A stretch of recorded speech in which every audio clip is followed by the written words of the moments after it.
This is the original esport racing game. This is iRacing.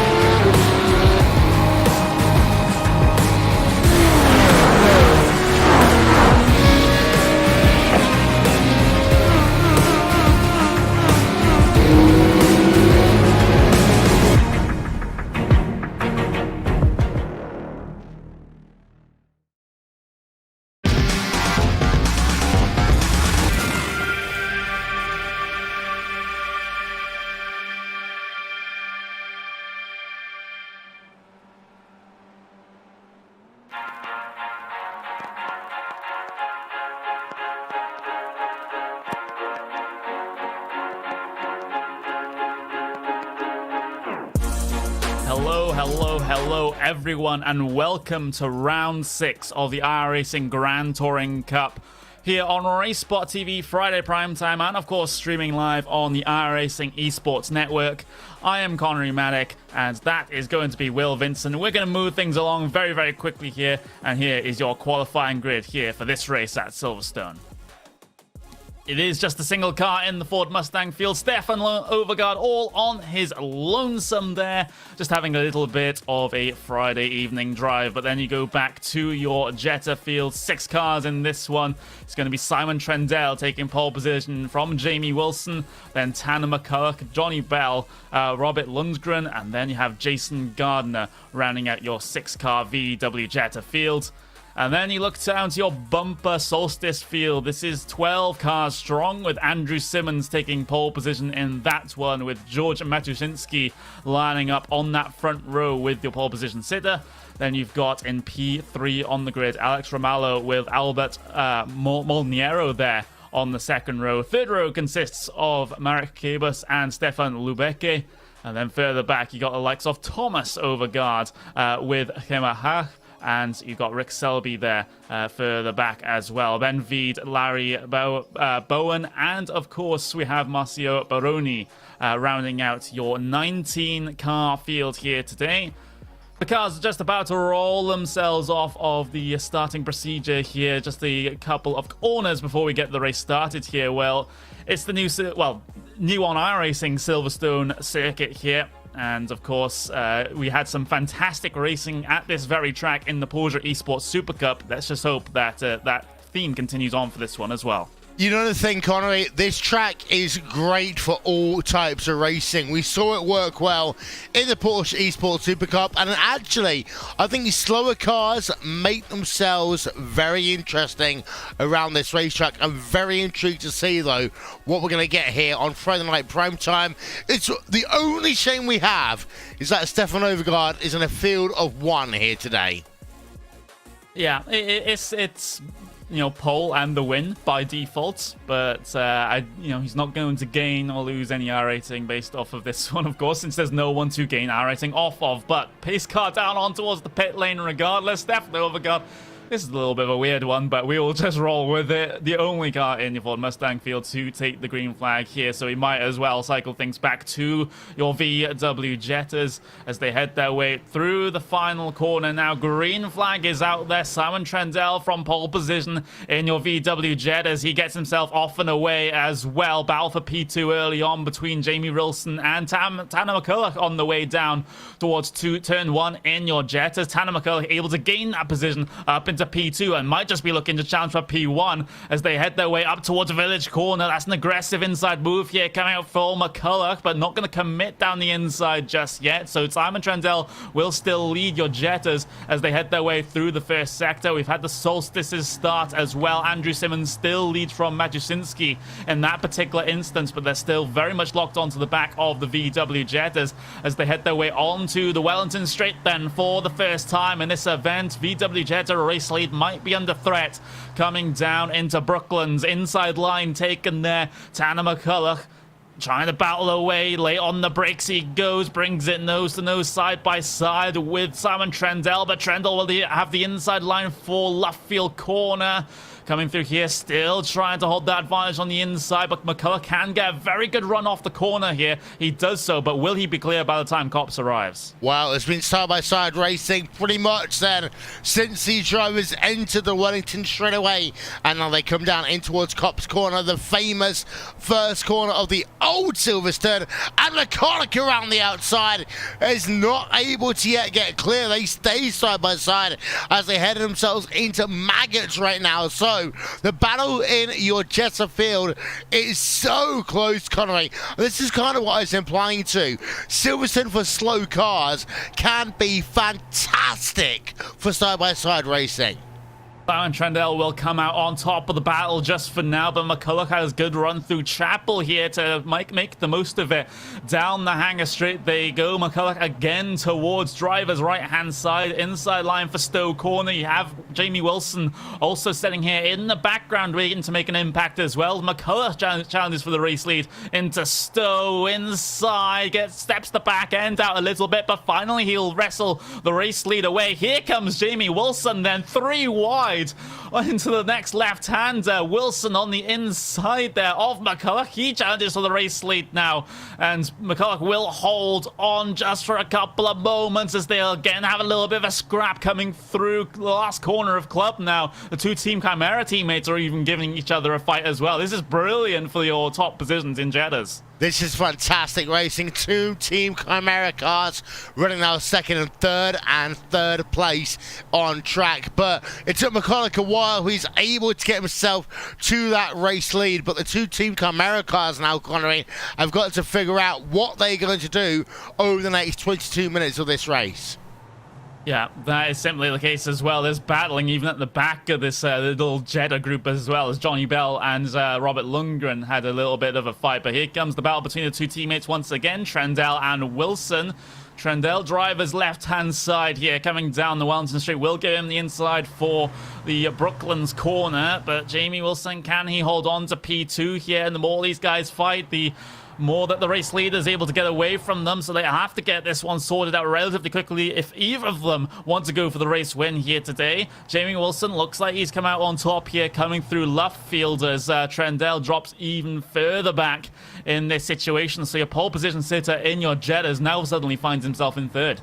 He does. Meanwhile, I'm just having a little bit of a look back, shall we say, to our Pontiac Solstice class, and we have got a battle going on for second place in that class as well. That is between Gord Maszyński in the number 4 car and Alex Romello in the number 9 Iberian machine. I say that behind, we've also got battles going on for P6 and 7 in that class as well, side by side as they enter Cops Corner. There we can see it on our screens right now, Connery. But the Pontiac class, they look racy as well at the start of this race. Certainly seems to be the case as this battle for P6 in class rages on. I would have thought Lubecke had a little bit of a run there coming through Cops Corner, but wasn't really able to capitalize on anything. Coming down into this section, Maggots and Beckett's. Of course, it's fun in any car that you decide to drive, no matter if it's the fastest of F1 cars or the slowest of iRacing cars, as we have here in the Solstice. But they're able to work through their way through just fine. We have just had a couple of problems there for the number 10 who drops down the field. Not exactly sure what has happened to this particular driver. Seems like issues of a technical nature for him. But meanwhile, battle for the race lead in your VW Jettas. Oh, that's Tanner McCulloch up on 2 wheels, and both of them find themselves into the barrier. That's Wilson and McCulloch, pretty much for all intents and purposes, out of this battle for the VW Jetta race lead. Here's the replay then, Connery, up and in towards Club Corner, and McCulloch at this point in the time is on the right hand side of the screen. They come down the Team Chimera number 3 car, or Jamie Wilson is alongside him as they work themselves through the corner. They come on the exit of the corner, and the number 6 machine just gets so badly loose over the curb there. We talked about this in the Porsche Esports Super Cup, Connery. Those red sleeping policemen, and Tanner McCulloch just catches one of those, and that pushes him wide into number 3 car of Jamie Wilson. Yeah, just 2 tires in contact with the ground for just a second or so there, and well, at that point, there's nothing Jamie Wilson could have done. Well, neither Tanner McCulloch once he was on 2 wheels, so that is just an unfortunate situation there. McCulloch really shouldn't be hitting that red sleeve placement on the inside, that big curb. That basically caused that whole thing and caused both of those drivers to go very hard into the pit straight wall there. So it does mean that those 2 drivers have dropped all the way to the back of the field. It's Jamie Wilson still running. Tanner McCulloch did take the toe back to pit lane, so he's not going to make any further appearance in this race, I suspect. But just having a little bit of a look at how the Jetta field still stands with the rest of them.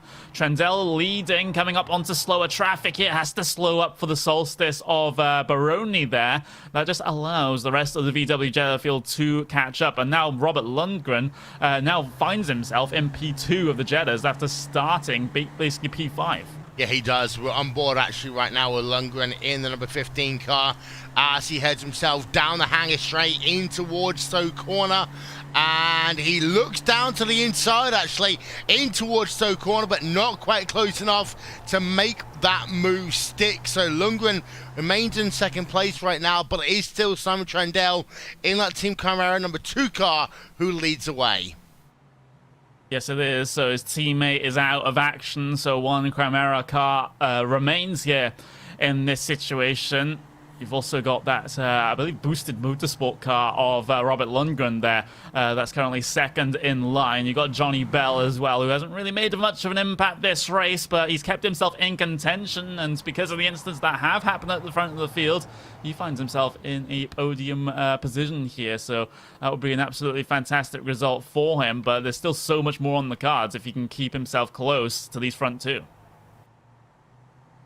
Yeah, indeed. So as that battle for the top 2 is still close, but Johnny Bell in that number 3, in the number 11 car even, is still there or thereabouts in the Pennsylvania car as they head themselves down the Wellington straightaway once again. The gap is about 8 times per second, but to go back for a moment, I'm just having a look through. Jamie Wilson has been on towards pit road. He's had a 4.1 second pit stop there, Connery, to get some repairs done to his race car. But we've also got a battle going on for P5 and P6 in your Pontiac class.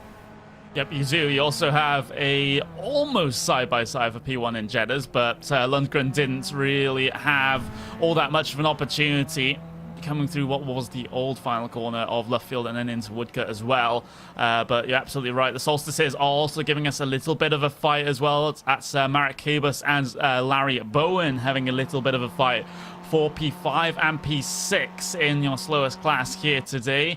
Bowen looking for a slight move down the inside there. Maybe not from that far back, especially considering the brakes on these Solstices. But if he can get a good line through the old final sector here, then he might just, be able to draw himself into a better position over the next couple of laps here if he aces that pretty much every single time. But with about 15, just over 15 minutes to go here, still things very much undecided, especially for your podium positions inside your VW Jettas. Just to have a little bit of an update on your race lead for Solstices, that's Andrew Simmons. He's been able to get away by about a second over Matushinsky here, so not quite breaking the draft at this stage, but he's very, very close to being able to do so for the race lead of your slowest class. He is, and let's have a look at the lap gaps as well to show you what's going on.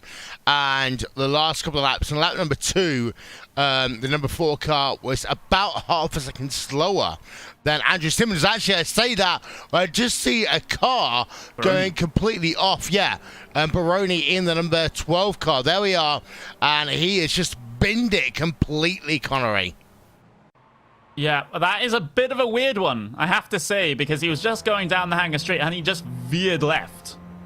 Straight into the grass, into the warp. So, unsure if that is some form of technical issue that he's been experiencing. Maybe the wheel failed just a little bit coming down the hangar straight, but that is a bit of a weird one, I must admit. And now he's bringing that car down onto the pit lane, so won't be a problem for any of the other drivers out there on circuit. So that is very much unfortunate. It's things that we have seen before, these sorts of weird incidents. For example, we've seen in the VRS GTR Racing World Championship, someone's upshift stopped working. So that was very, very recent. Yeah. So these kind of things do happen. They do. So go back to your battle going on in your Pontiac field between the number 13 and 14 car. And of course, we talk about 13 and 14, of course, Connery, in this field. That relates as much to iRacing because of the fact that these drivers do not pick their own car numbers. Their car numbers are assigned based upon their iRating. So car number 13 is currently running in the 5th placing class. Car number 14 is running in 6th placing class. And it's worth noting that you got 2 higher I-rated drivers who are behind this battle going on right now for P5 in your Pontiac field. Yeah, Cabus and Bowen stands again about 35 and 26 I-rating respectively, so they're on for a little bit of a good gain in terms of that one, but every driver will want just that little bit more to try and get themselves towards those upper echelons of I-ratings. But having a little bit of look at your race leading Jettas, because Simon Trendell, he's lost position here. It looks like a big old slowdown penalty coming through the Maggots and Beckett section. I believe it is coming through Beckett's, I believe. He goes way over the curb there onto the red, very, very tall curbs as well, and that gets him a slowdown penalty. And now Lundgren is your new race leader in VW. Yeah, here's the replay coming up then in towards Maggots. He comes, and yeah, he cuts over those sleeping policemen, and he doesn't go off. He does get a slowdown penalty through Maggots, and that is going to relinquish the race lead with him. You can see he's slow all the way down the hangar straight away as a consequence of that one. So Simon Trendell loses the race lead in class, down to 2nd place and 2.3 seconds back now from your race leader Lundgren, and actually has Anthony Bell for company in the battle for 2nd place, because Bell is putting the pressure on him right now. Yeah, Bell certainly has an opportunity if he can keep himself in that slipstream. It might be the fact that Trendell actually drags another car with him up towards your race-leading Jetta of Lundgren. So it might end up being yet another 3-car battle for the race lead in just a couple of laps time. If that is the case, I still feel like Trendell has the pretty heavy pace advantage over Lundgren in clear air here, and then of course in the slipstream that problem is going to be a little bit exacerbated. So I feel like Trendell can catch up here, but whether he'll be able to pull off a passing move over Lundgren, then that is still very much a big question mark, and we haven't seen Lundgren's defensive driving tested so far this race, so I'll be interested to see what he can do there. Yeah, indeed so, as Anthony Bell remains in that 3rd place. And actually, it doesn't look as though that Anthony Bell can battle Simon Trendell in that battle for 2nd place in your Jetta field. I'm looking down in the battles, and the closest one we've got really going on right now here, Connery, is between Marek Kobes in number 13 car from Central Eastern Europe and Larry Bowen from Georgia. And it looks though that Gabos was able to get past a lap ago, and he's now actually starting to pull that advantage out over the number 14 car. Yeah, certainly seems to be the case between these two, and we've already stated how they're still on for pretty good finishes, at least in terms of the iRating system here, with the couple of the higher rated drivers finishing a little bit behind them, one of them being Hema Hash, or Hake, or whatever you want to pronounce that. Let me just check the region. It is Iberia, so the number 8 driver trying to chase down right now. Where's Shakespeare when we need him? Selby. Go on. Where's Shakespeare when we need him? Yeah, exactly. Where is Shakespeare? That's the, that's going to be taken out of context, but there we go. He's currently trying to chase down Rick Selby, who actually did get past Hashe there over the last lap. So things seem to be going from bad to worse for the driver of the number 8 car. Ideally, he should be towards the front half of this Solstice field, but it seems like it hasn't really gone well for them, for him so far this race. It hasn't, and I think a lot of drivers here today are also struggling, Connery, in terms of overtaking. We've got to put the graphic up on your screen right now in terms of moves and shakers in your race here today. And it's worth noting that we haven't really seen that many moves. We've got Ballum, who's up 6 places in terms of your Solstice field. But apart from that, we haven't really seen many people making positions up. Silverstone is great for side-by-side racing, but what it isn't great is in terms of making moves in the field, so to say. Yeah, that is definitely the case, and just having a little bit of a chat with the Porsche Esports Supercup drivers after their particular race, they found overtaking particularly difficult. Didn't stop them trying, though, by any means. That was an absolutely bonkers race, but their complaint was more that they are kind of really unable to complete moves here because of how the track layout switches advantages every which way, and you're not able to complete moves in any convincing fashion. You have to work very, very hard to get yourself ahead, and it seems like this is the case here today as well. But we do have the battle for P1 in your Jettas closing up here as Simon Trendell reels in Lundgren, and Trendell's been an absolute monster coming through Maggots and Beckett's this time. And this time, not because he's cutting across the curves. He's managed to avoid the slowdown penalty this time. And, well, just as I say that, actually, he has got a slowdown penalty. Come on, Simon. You can't make me look bad like that. Yeah, Trendell gets his second slowdown penalty of the day. Now 1.6 seconds again behind Robert in that number 15 card. I think we can say this about the Porsche Esports Super Cup, but we saw it also at the British Grand Prix, of course, last weekend as well. We saw the fantastic battles between Charles Leclerc and Jos Verstappen? Max Verstappen. Max Verstappen. It'd be great to see a battle between Charles Leclerc and Jos Verstappen, but also, of course, between Charles Leclerc and Sebastian Vettel, also between Hamilton and his teammate Bottas at the start of the race. That's the thing, you can go side by side, and the reason why you stay side by side so often is because of the fact that the track goes left and right, then left and right, and it doesn't give a natural advantage just diving down the inside.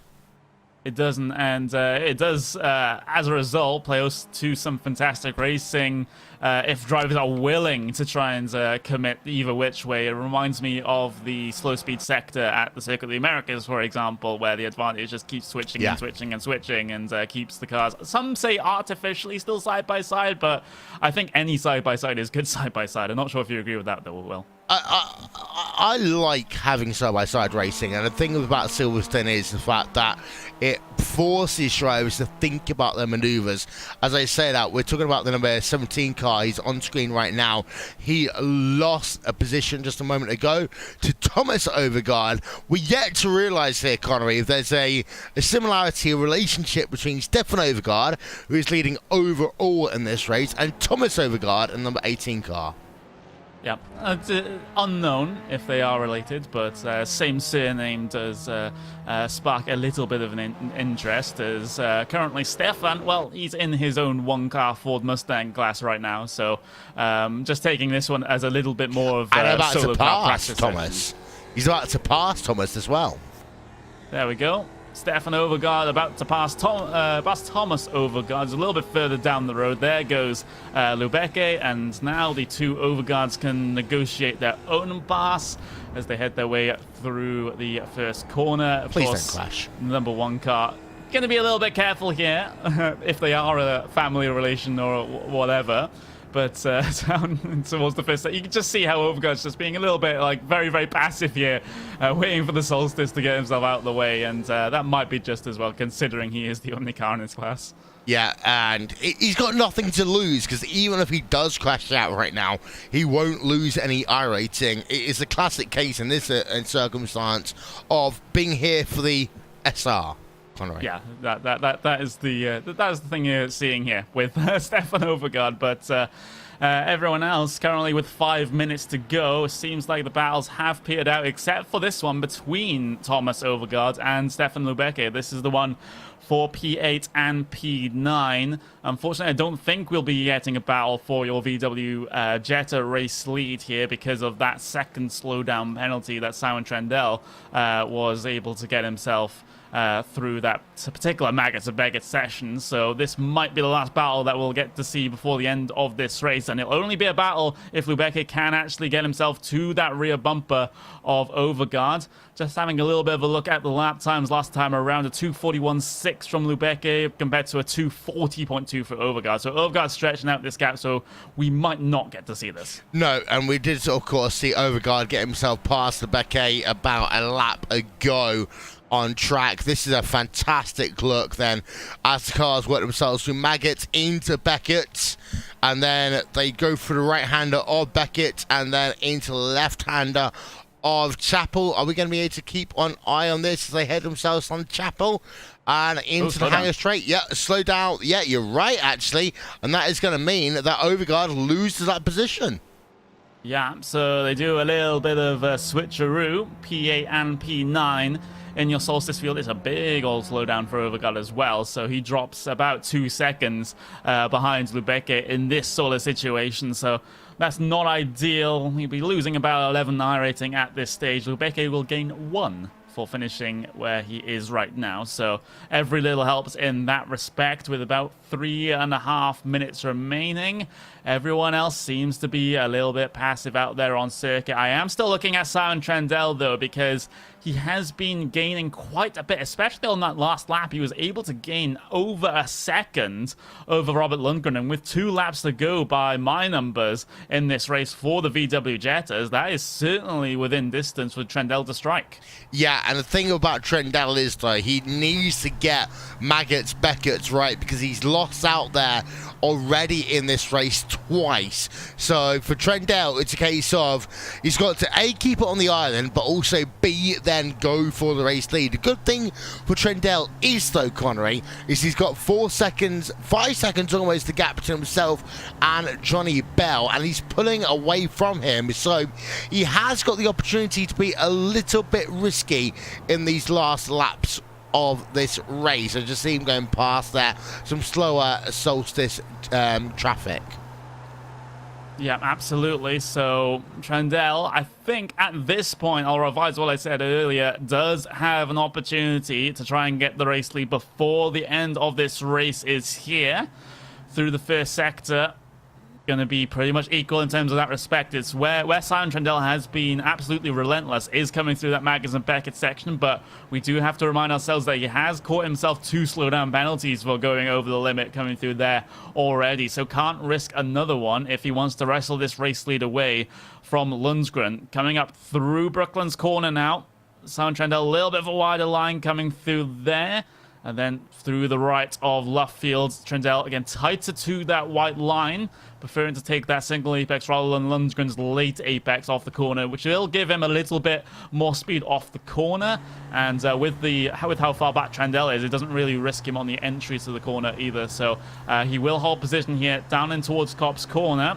And Simon Trendell, this is where he's beginning all of his time over Lundgren over the last couple of laps. You can see he can carry so much more speed coming in through Copse Corner and then up towards Maggots and Beckett. He can take these apexes pretty quickly as well, at least quicker than Lundgren's able to, and you can see that very fast. Even on the first one, he's able to close up such a distance, and now coming through the rest of the S's of the Maggots and Beckett section. Careful not to cut that one too close there, Trendell, but he's able to get the run off, this time without a slowdown penalty. We'll take it side by side down the hangar straight for your VW Jetta race lead then. Trendell inside line for Stowe Corner. You've got Lundgren right in the middle of the racing circuit. Trendell trying to make the corner as wide as possible on entry, but can't do so with the car of Lundgren in the middle of the circuit. Lundgren's going to go for a little bit of an up and under move here on the way down towards Vale. He's lost out a bit of track position here, but he's able to bring it side by side still around the outside for the first part of Vale. Not really able to make a move coming through there, and that's Simon Trendell back to the race lead, so your pole sitter is back up front. He is, and what a good move there by Simon Trendell, holding on from the exit of Chapel all the way down towards Club Corner, being able to get that race lead done with 12 seconds remaining on the play clock here, Connery. And, well, this is going to be the last lap of the race, and Stefan Overgaard is in a world of his own right now in that number 1 car, and he's actually about to start his final lap. So we are going to have a lap, 2 laps to go for some of these drivers in your Jetta and Solstice field. Yeah, absolutely. So Overgaard's on his lonesome, of course, coming through Maggins and Beckett's. No one really around to cause him any trouble in any of the other classes. We do have that Solstice race lead battle that's sort of creeping itself within a second at this point. Matuszynski has been able to keep Andrew Simmons honest here, and he actually gained about 0.8 of a second on that last lap. So we might see a last hurrah here for your Solstice fields. If Matuszynski can get any closer than he is right now, he might just have an opportunity with the slipstream down either the Wellington Straight or the Hangar Straight, but he needs to be able to set up the move as well. Across the line they will go, so that will be the last lap being taken there for your Solstice race lead. Stefan Overgaard, he's actually going to finish this race in the pits, it seems. So he's going for a little bit of a, I believe that's Michael Schumacher 98. did that, didn't he? Yeah, Schumacher 98 won the race on pit road then, because I mean the thing about this pit road is, and it's been talked about so often in the commentary on BBC, on Sky, and on Channel 4, that the pit road is actually shorter than it would be taking the actual racetrack here. But Stefan Overgaard then does win overall in terms of the overall race victory, etc. But it's still worth keeping an eye out on your Solstice field, because that gap is still only about 2/4 of a second right now, but they're coming in towards the final corners, so it's going to be hard now for that number 4 car to get his way back. Final corners on the old circuit, of course. Yes. Coming up through left field now, so there's still a decent chunk of a lap to go to sort out the differences between these two guys. But Matuszynski, he's there, but not going to be close enough, I imagine, unless someone makes a mistake. But coming through the final corner now for the VW Jettas, Simon Trendell, a bit of a topsy-turvy race, but he's able to come across the line in first place. Checker flag out for him. Lundgren will have to settle for still a very, very admirable second place, considering the standard of the field and, of course, the instance that happened a little bit earlier on. But all eyes now on this race lead Solstice battle. They're heading their way into Maggins and Beckett. Matuszynski needs to completely ace this section if he's going to have a chance at the run out of Chapel and then into Stowe as well. But I'm not sure if he's going to be able to manage it. I think Simmons has enough of a gap here coming through Chapel onto the Hangar Straight to be able to defend any sorts of move. If Matuszynski can even pull off a move, that is, you can see him weaving down the straight, trying to break the draft down into here. But I think he is ultimately very, very safe, considering the gap is 0.6 of a second. But you still can't afford to make any mistakes here on the latter portion of the lap. Matuszynski, very good entry on towards the towards Stowe corner there, but I don't think it's going to be enough on the way down to Vale. Simmons, get his braking right for here. He should be able to come away with the race win in your Solstice field. Matuszynski again closes up, but he arguably needed just one more lap to make the pass complete. Andrew Simmons across the line will win in your Pontiac Solstice field. Yeah, I was about to say that, Connie. I'm a bit like a UKIP supporter. I was stuck in the dark ages, thinking that it was the exit of Woodcut, essentially, that was your finish line. But they had a bit more chance to go, as we've got 11 and 12 still going at it there on track. That is the last battle we've got going on the track, where nothing is going to happen there. But Stefan Overgaard, surprisingly enough, wins the race of 1. Yeah, he does. You know, it's probably the easiest race win of his life there.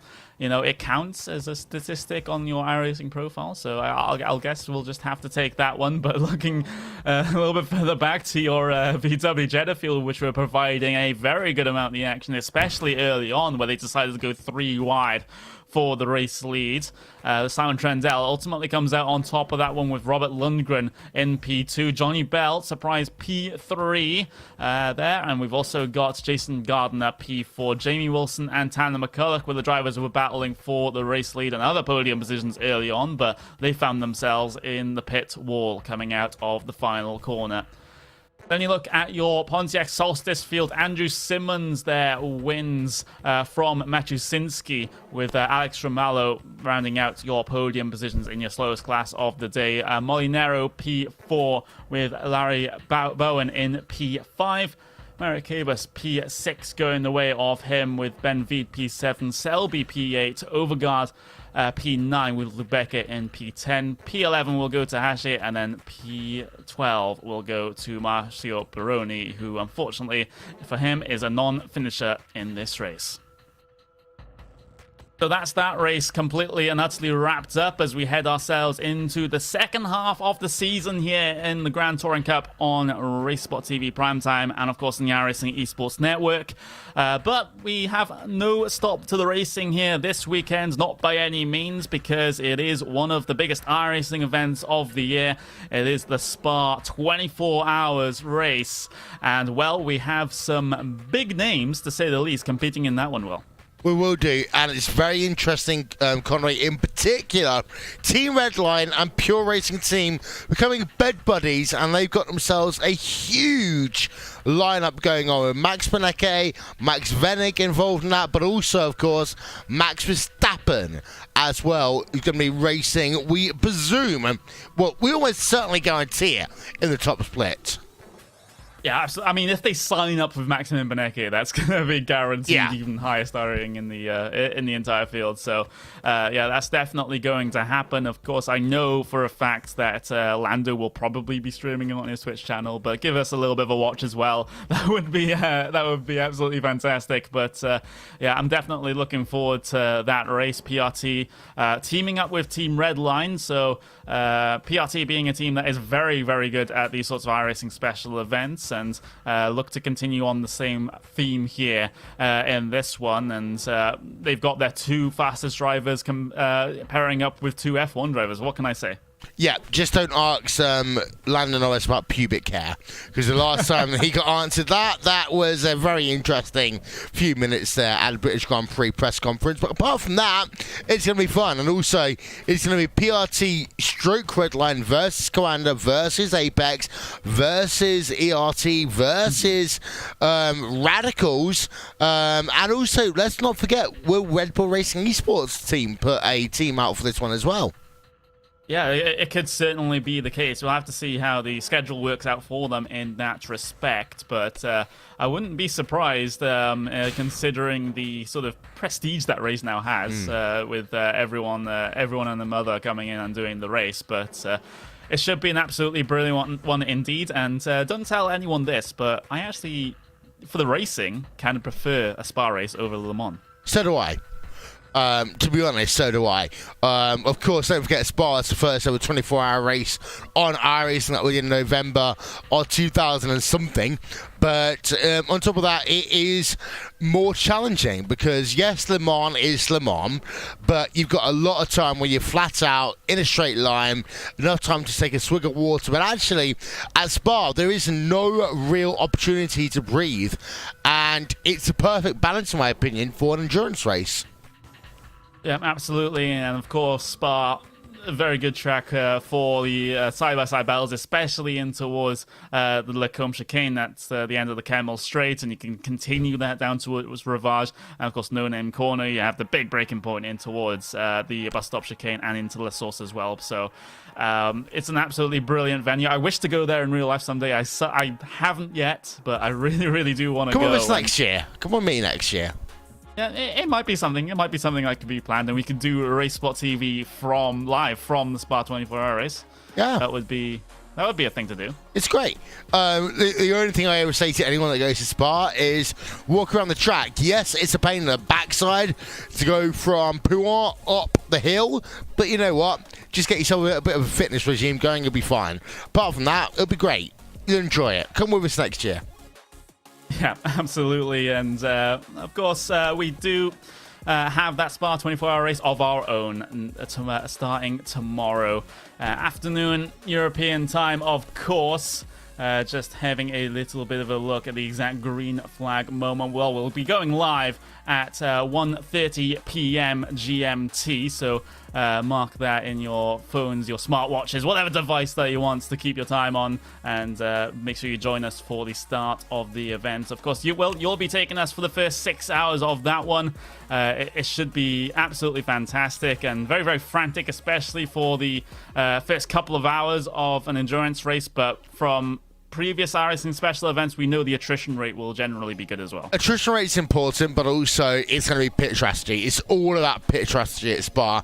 If you can get an hour, 5 minutes in your car, then you're going to be golden. If you have a high downforce setup in your car and you have to pit every hour, it will bite you in the backside at the end of it.